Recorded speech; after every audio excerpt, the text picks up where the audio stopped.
Kryeministri Rama takon homologun grek Aleksis Tsipras, diskutohen çështjet e hapura, dokumenti partneritetit strategjik firmoset në pranverë.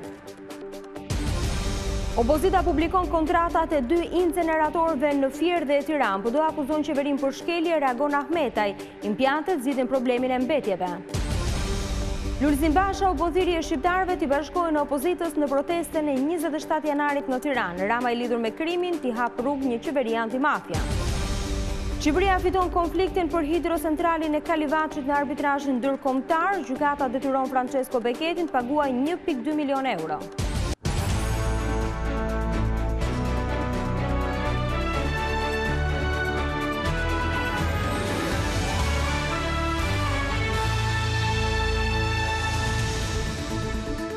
Mirdita zonja dhe zotrin, do t'jemi së bashku në edicionin informativ të orës 15 këtu në ekranin e Vizion Plus. Kryeministri Rama dhe homologu i tij Aleksis Tsipras shtrënguan sot duart në Davos të Zvicrës, duke hedhur një hap të rëndësishëm drejt një kapitulli të ri të partneritetit strategjik mes dy vendeve. Dy liderët diskutuan për më shumë se një orë çështjet e mbetura pas zgjedhjeve që pritet finalizohen këtë pranverë në Tiranë. Shtrëngimi i duarve në Davos të Zvicrës mes Edi Ramës dhe Aleksis Tsipras vullosi suksesin e negociatave maraton mes Shqipërisë dhe Greqisë për çështjet e mbetura pezull. Palët janë shumë pranë hapjes së një faqeje të re të marrëveshjes së partneritetit strategjik. Për këtë është diskutuar në detaje në takimin mes dy kryeministrave, që zgjati mbi një orë, e ku ishin të pranishëm edhe ministrat e jashtëm, Bushati e Kocias. Biseda mes krerëve të dy qeverive u zhvillua në një atmosferë miqësore. Ajo u përqendrua në marrëdhëniet mes dy vendeve. Rama e Tsipras theksuan progresin e bërë nga dialogu mes palëve për zgjidhjen e çështjeve të mbartura nga e kaluara. Zyrtarizimi i arritjeve pritet të bëhet në prill të këtij viti. Davos, me kryeministrin e Greqisë Aleksis Tsipras për progresin e bërë deri më tani përmes dialogut dypalësh në adresimin e çështjeve të mbartura të së shkuarës, në funksion të çeljes së një kapitulli të ri partneritetit strategjik për të ardhmen. Objektivi i përbashkët finalizimi i dialogut dhe në nënshkrimin në pranverë i dokumentit të partneritetit strategjik në Tiranë.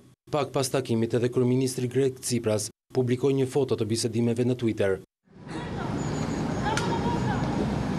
Për të mbritur në këtë moment, ministrat e jashtëm të dy vendeve, Ditmir Bushati dhe Nikos Kocias, kanë zhvilluar 2 rande negociatash maraton, në nëntorin e kaluar në Kretë dhe në Korçë pak ditë më parë. Gjatë negociatave, palët kanë theksuar se është shënuar progres në dialog. Në deklaratën e përbashkët pas takimit të Korçës, u deklarua se në vijim të takimit të zhvilluar në Kretë në nëntorin e kaluar, të dyja ekipet bënd përparim thelbësor drejt arritjes së zgjidhjeve të qëndrueshme dhe afatgjata për çështjet e pazgjedhura në përfitim reciprok të dy vendeve dhe qytetarëve të tyre, në përputhje me vlerat dhe normat europiane. Megjithatë, bisedimet mes palëve do të vijojnë për të ndjekur më tej dialogun në të gjitha nivelet në muajt në vijim. Takimi mes kryeministrave Edi Rama dhe Aleksis Tsipras ka gjetur jehon në mediat greke. Ato shkruajnë se dy vendet janë më afër me njëri tjetrin pas takimeve që kanë kryer ministrat e jashtëm në Kretë dhe Korçë. Agjencia greke Lajmeve Amna thekson se sipas burimeve të qeverisë Tsipras, takimi hap rrugë normalizimit të plotë dhe zgjerimit të marrëdhënieve dypalshe. Për më tepër, Greqia dhe Shqipëria janë gati për një marrëveshje strategjike, e cila zgjidh mosmarrëveshjet kritike dhe i hap rrugë promovimit të negociatave për antarësim. Sipas burimeve qeveritare greke, në takim u diskutuan pikat e mbetura për nënshkrimin e marrëveshjes, ndërsa u ra dakord për vizitën e kryeministrit grek sa afërmi në Shqipëri. Sipas agjencisë, dy kryeministrat folën gjithashtu për të drejtat e pakicës kombëtare greke në Shqipëri. Ndalemi në të tjera zhvillime, opozita publikoi sot kontratat e 2 inceneratorëve që do të ndërtohen në Fier e Tiranës, që sipas saj ishin mbajtur të fshehta. Sipas PD-s, dokumentet kanë shkelje të shumta që zbulojnë sipas tyre shihen interesa korruptive të ministrit të financave Ahmetaj dhe kryeministrit Rama. Partia Demokratike publikoi 2 kontratat e inceneratorëve që do të ndërtohen në Fier dhe Tiranë, e që sipas saj deri më sot ishin mbajtur sekret nga qeveria. Opozita nënvizoi se kontratat nuk janë publikuar në buletinin e Agjencisë së Prokurimeve Publike dhe as në fletoren zyrtare, por zbulimi i tyre nxjerr në pas sipas Partisë Demokratike shkelje flagrante të ligjit. Kontrata e inceneratorit të Fierit me pronar të vërtet Edi Ramon dhe Arben Ahmetajn është ndër kontratat më korruptive, sepse ajo nuk ka të specifikuar as teknologjin, as firmën e incineratorëve, as gjë. Kontrata nuk e ka përcaktuar teknologjin, sepse ajo është pjesa më e kushtueshme e një fabrike për djegjen e plerave. Sa më pak të kushtoj teknologjia, si këto që janë ndërtuar dhe po ndërtohen në Elbasan, Fier dhe Tiranë, aq më shumë helme do të prodhohen në ajër nga djegja e plerave. Për Partinë Demokratike, kontratat e fshehura tregojnë se pas këtyre incineratorëve qëndron Ministri i Financave Arben Ahmetaj dhe Kryeministri Rama. Projekti i Tiranës është ende larg konkretizimit dhe HPRH nuk mund të thuhet që është e sigurt që do të zbatohet. Që ky është një mashtrim i paskrupullt, këtë e tregojnë të paktën dy fakte. Së pari, nga dokumenti i zbuluar nga Partia Demokratike, faktohet se kontrata për inceneratorin e Tiranës është firmosur në fund të gushtit 2017, pra 3 muaj përpara se Arben Ahmetaj të gënjente publikisht. Së dyti, për një projekt që nuk ishte i sigurt se do të ndërtohej, Ministria e Financave dhe Ministri i tij Arben Ahmetaj ka përfshirë në buxhetin e 2018-s disa miliona euro si pagesa për inceneratorin e Tiranës, ku në ortakëri është edhe kryebashkiaku Erion Veliaj. Opozita bëri të ditur se ditët e ardhshme do t'jap më shumë detaje se si Edi Rama dhe Arben Ahmetaj u kanë dhënë të drejtë inceneratorëve të djegin mbetjet pa i ndarë ato, duke shkaktuar ndotje të lartë mjedisore dhe rrezik maksimal për shëndetin. Por me gjithë akuzat e demokratëve, qeveria vazhdon të mbrojë ndërtimin e inceneratorëve si një projekt i domosdoshëm. Ministri i Financave Arben Ahmetaj deklaroi se impiantet zgjidhin problematikën e krijuar nga mbetjet. Ministri i Financave dhe Ekonomisë Arben Ahmetaj ka hedhur poshtë akuzat e opozitës për 3 inceneratorët në Fier, Elbasan e Tiranë. Nga foltorja e parlamentit, Ahmetaj ka mbrojtur ndërtimin e tyre si zgjidhja e duhur për problematikën e mbetjeve, duke theksuar se pronarët e vërtet impianteve të djegjes së mbeturinave janë vetë bashkit. Kush është pronari? Është Edi Rama dhe Arben Ahmetaj. Është bashkia e Elbasanit. O të palexuar, o të pazot, është bashkia e Fierit. Dhe Tirana është investim totalisht privat. Totalisht privat, që bashkit e Kamzës, e Tiranës, e Vorës, e Rogozhinës shkojnë dhe depozitojnë në bazë të asaj që kanë për të depozituar aty dhe paguajnë fin. Ahmetaj ka sqaruar edhe akuzat e artikuluara një ditë më parë nga selia e Partisë Demokratike për vendimin e Komisionit të Ndihmës Shtetërore që detyron OSHE-n të blejë energjinë e prodhuar nga inceneratorët. Ka ligj të drejtë për drejtë të energjisë së rinovueshme i kaluar në parlament këtu që e detyron qeverinë të japin mbështetje sepse në strategjinë tuaj thoni që është e pa mundur nga ana ekonomike që të rinë në këmbë. Prej muajsh, çështja e inceneratorëve është vendosur në qendër të kritikave të opozitës si një aferë korruptive që kushton vendit 10 milionë euro. Ndërkohë ekspertët ngrenë pikpyetje për ndikimin në mjedis nga djegja e plerave. Ata thonë se vetëm teknologjia e lartë mund të eliminojë pasojat negative. Qeveria sipas tyre duhet të japë prioritet industrisë së riciklimit dhe jo mbështetjes së inceneratorëve. Nisma e qeverisë për të mbështetur industrinë e inceneratorëve vlerësohet nga ekspertët e mjedisit si një masë nxituar në stadin në cilin ndodhet vendi.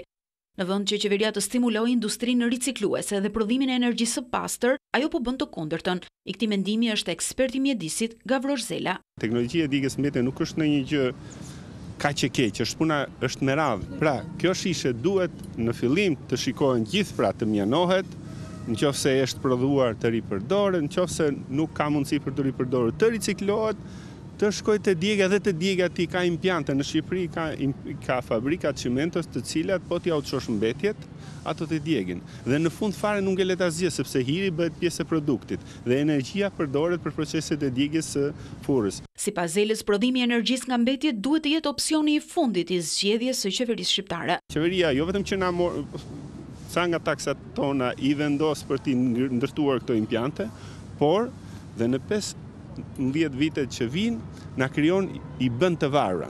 Nga ana tjetër, ekspertët e mjedisit në Partinë Demokratike këmbgulin se stimulimi i kësaj dege lidhet me kontratat misterioze dhe korruptive të qeverisë për inceneratorët.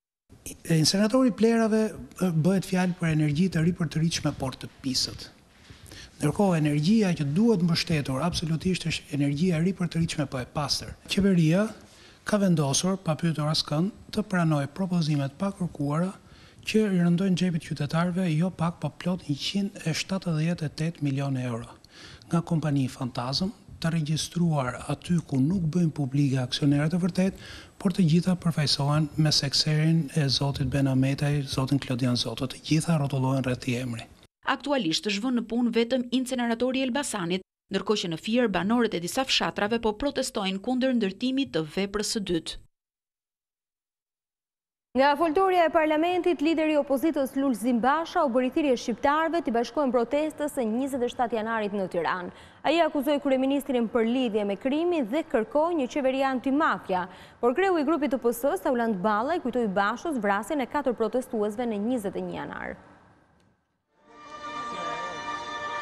Partia Demokratike shfrytëzoi seancën e sentës në funksion të protestës së parë për këtë vit. Në gjithë fjala e liderit të opozitës Lulzim Basha ishte një ftesë për qytetarët që t'i bashkohen turbimit të së shtunës kundër qeverisë Rama. Ejani të diktoj me bashkimin më të madh fundin e qeverisë paligjshme, fundin e kryeministrit narkotrafikant për t'i hapur rrugë një qeverie të ligjshme antimafia, një qeverie antivarfri, një qeverie të reformës në drejtësi. Sipas Bashës, qytetarët duhet të protestojnë mes ditën e 27 janarit për problemet që nuk kanë marrë zgjidhje gjatë 4 viteve të fundit. Dua t'ju them të sëmurëve dhe familjarëve të tyre, se nëse nuk doni të vuani për të pasuruar Vilmanushin me shok, duhet të ngriheni e të reagoni sot. Dua t'ju them nënave, se nëse nuk doni që fëmijët tuaj të përfundojnë si përdorues droge, duhet të ngrini zërin tuaj sot. Por socialistët e lexojnë ndryshe protestën e Partisë Demokratike, një protestë që sipas Auland Ballës zhvillohet për interesin personal të Lulzim Bashës. Ju dashur protestues që do vini 27 janar, arsyeja e protestës 27 janarit janë parat e pallatit. Se Lulzim Basha kërkon parat e pallatit. Sipas Ballës, ata që do dalin në protestë të shtunën janë pikërisht ata që mbajnë përgjegjësi për 4 viktimat e 21 janarit. Dhe sot, kur prokuria njofton thirrjen dhe marrjen pyetje të Shkëlzem Berishës, i babai i tij i bën thirrje shqiptarëve që o burra të rrezojmë këtë qeveri e këtë shtet ligjor.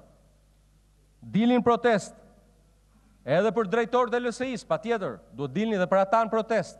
Dilin protest, bashk, edhe me të akuzuarit e vrasjeve të 21 janarit. Opozita rikthehet në protestë para kryeministrisë për herë të parë pas 18 majit, kur u arrit marrëveshja Rama Basha për mbylljen e çadrës e futjen e Partisë Demokratike në zgjedhjet parlamentare. Merr fund konflikti për hidrocentralin e Kalivachit, qeveria fitoi përballjen në gjykatën e arbitrazhit me pronarin e kompanisë italiane Francesco Beghetti. Ky fundit kërkonte 137 milionë euro nga Shqipëria për prishje të njëanshme të kontratës, por tashmë i duhet paguaj shtetit të paktën 1.2 milionë euro. Shteti shqiptar ka arritur të fitojë në arbitrazhin ndërkombëtar ndaj kompanisë Hidro SRL konfliktin lidhur me ndërtimin e hidrocentralit të Kalivachit. Lajmin e bëri të ditur Ministri i Energjisë Damian Gjiknuri në faqen e tij në Facebook.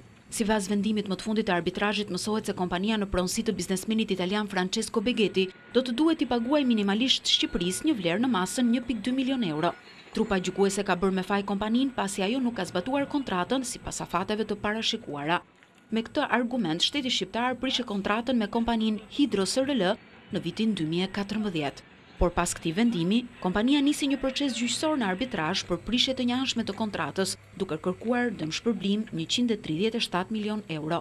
Por kësaj padie, shteti shqiptar ju përgjigj me një kundërpadi, nga e cila rezultoi se prishja e kontratës ishte e drejtë. Për vite me radhë, koncencioni fituar nga kompania private Francesco Beghetit ka mbajtur pesull ndërtimin e hidrocentralit të Kalivachit, duke i shkaktuar një dëm shtetit në vlerën 158 milion euro. Krahas këtij dëmi, Shqipëria kërkoi në arbitrazh edhe pagesën e kamatvonesave për mos përmbushjen e kontratës. Sipas të dhënave, në një tjetër vendim, trupa gjykuese do të përcaktojë vlerën përfundimtare të dëmit që kompania do duhet të shlyejë, duke përfshirë dhe kostot e procesit të gjykimit.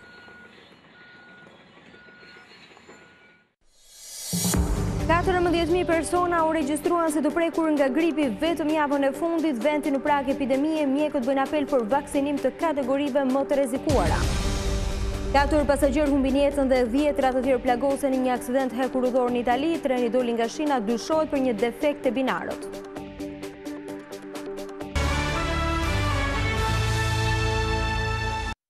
Nezar Seiti, i njohur si pjesëtar i grupit Habilaj, ekstradohet drejt Italisë. Vendimi u mor nga gjykata e Tiranës më 23 dhjetor 2017, ndërsa u firmos nga Ministre e Drejtësisë Etilda Gjona një ditë më parë. Seita, i njohur si financier i grupit Habilaj, u shoqërua nga 2 agentë antidrogës italiane, të cilët mbërritën në Shqipëri mesditën e së mërkurës. Nezar Seiti u kap në babisë të Vlorës më 19 tetor të vitit të shkuar gjatë një operacioni antidrog, ku sekuestruan afërsisht 4 ton kanabis. Shqipëria ndodhet në prag të epidemisë nga gripi. 14.000 persona u prekën nga sëmundja vetëm javën e fundit. Mjekët thonë se fluksi më i madh pritet në shkurt, ndërsa bëjnë apel që kategoritë më të rrezikuara të vaksinohen. Fillimi i shkurtit pritet të shënojë kulmin e të prekurve nga gripi. Instituti i Shëndetit Publik vetëm këtë javë ka regjistruar 14.000 persona të sëmurë. Jemi pranë epidemisë, e cila sipas specialistëve shënohet kur kemi mbi 17.000 raste me grip. Nuk ka vend për panik, kemi hyrë në fazën e aktivitetit sezonal stinor normal.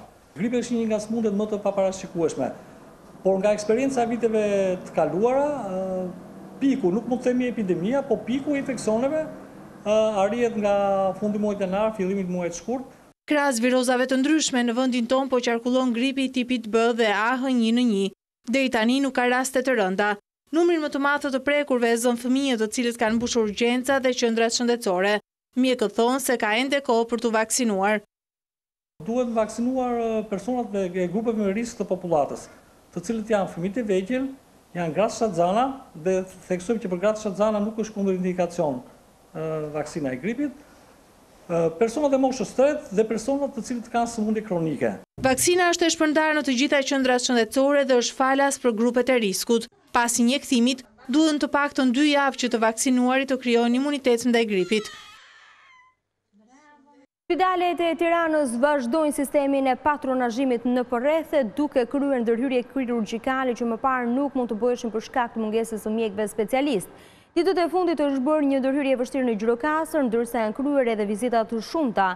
Në këtë mënyrë qytetarëve nuk është dashur të udhëtojnë drejt Tiranës për të marrë shërbimin ashtu siç më parë. Ministri i Shëndetësisë Oger Tamanasërliu ishte në Jug, ku pa nga afër punën e mjekëve të ardhur nga kryeqyteti dhe premtoi se brenda 3 muajsh ky spital do të ketë aparatura biomjekësore, si mamografia e re, ekoabdominale dhe inkubator që mungojnë. Kryebashkiaku i Tiranës kërkoi bashkëpunimin e të gjithë qytetarëve për shtimin e gjelbërimit. Erjon Velia i premtoi se do të rritet mbështetja për të rinjt, duke zgjatur periudhën e praktikës. Në kulmin e fushatës për gjelbërimin e Tiranës, Erjon Velia i u bën thirrje qytetarëve të bashkohen kësaj nisme. Deri në 21 mars synohet të mbillen 100.000 pemë. Nëse çdo fëmijë që ka ditëlindje, nëse çdo çift që martohet, nëse çdo përkujtimor dhe përvjetor, nëse çdo komunitet, nëse çdo lagje, çdo pallat bashkohet, sot jemi 82.197 dhe jemi shumë pranë rekordit ton për 100.000 pemë. Gjatë një bashkëbisedimi me studentë që ishin pjesë e programit të mbështetur nga Bashkia, Velia i premtoi zgjatjen e periudhës së praktikës dhe një pagesë stimuluese për ta. Jo vetëm të mendojmë zgjatjen e praktikave, por gjithashtu të mendojmë edhe pagesën për praktikat. Ne kemi filluar një projekt ku ne paguajmë praktikat që studentët zhvillojnë në kompani private, po jemi shumë të gatshëm që ta konsiderojmë këtë për praktikat që zhvillohen edhe në Bashkinë e Tiranës. Velia i kërkoi nga të rinjt të bashkohen nismave të bashkisë në të mirë të komunitetit dhe Tiranës. Një konflikt për motive të dobta në fshatin Zdrajsh të Librazhdit përfundoi me vrasjen e një 50 vjeçari. Viktima është Idris Byçi, mësohet se ai u godit me sëpat nga fqinji i tij, Fiqëri Askurti. Për shkak të plagëve të marra, 50 vjeçari gjeti vdekje në vend. Ngjarja ndodhi mëngjesin e sëntes kur viktima ishte duke pastruar rrugën pranë shtëpisë nga Dëbora. Disa orë pas krimit të rënd, forcat e policisë mundën të arrestonin autorin e krimit, Fiqëri Askurti.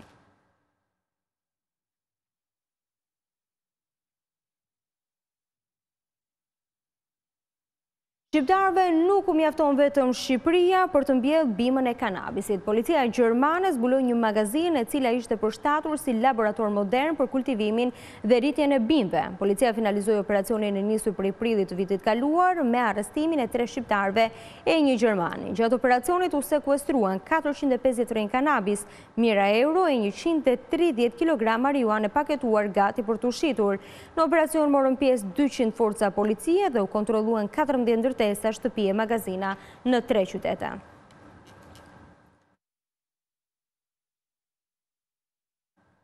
Dalja e trenit nga shinat në Itali shkaktoi një aksident të rënd hekurudhor, 4 persona humbën jetën ndërsa 100 të tjerë u plagosën. Shkaqet e ngjarjes së rënd nuk janë zbardhur ende, por dyshimet e para flasin për një defekt e binar. Një aksident i rënd hekurudhor ndodhi rreth orës 7 të mëngjesit të së njëjtës në veri të Milanos, nga ku 4 persona humbën jetën, ndërsa 100 të tjerë u plagosën, nga të cilët 5 në gjendje të rënd. Bilanci sipas autoriteteve pritet të ndryshojë, sepse shumë pasagjerë kanë mbetur të bllokuar në vagona. Një tren pasagjerësh që udhëtonte nga qyteti i Cremonës drejt Milanos doli nga shinat në zonën me stacioneve Segrate e Pioltello. Trupat e zjarrfiksëve, ndihma e shpejtë, policia dhe autoritetet lokale janë në vend ngjarje, ndërsa po punohet edhe për identifikimin e viktimave, nga të cilat 3 janë gra.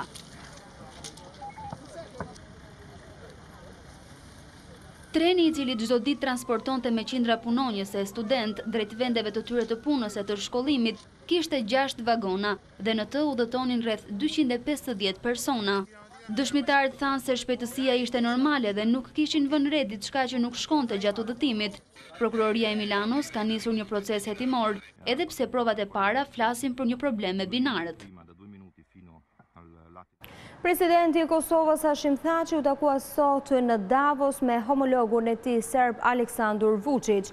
Në një postim në Facebook, presidenti Thaçi ka bërë të ditur se në fokus të bisedës mes dy homologëve ishte vazhdimi i dialogut për normalizimin e marrëdhënieve nëpërmjet Kosovës dhe Serbisë dhe domosdoshmëria e arritjes së një marrëveshje historike.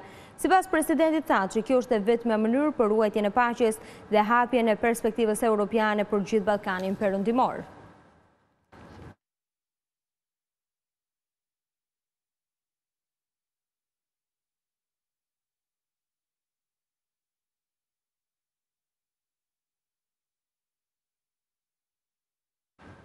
Qyteti i Tetovës në Maqedoni u trondit sot nga një ngjarje e rëndë, nëna e 4 fëmijët e saj humbën jetën pas zjarrit që ra në shtëpinë e tyre.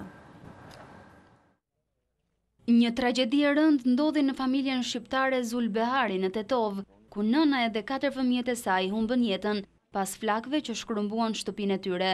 Zjarri ra rreth orës 4 të mëngjesit të së njëjtës.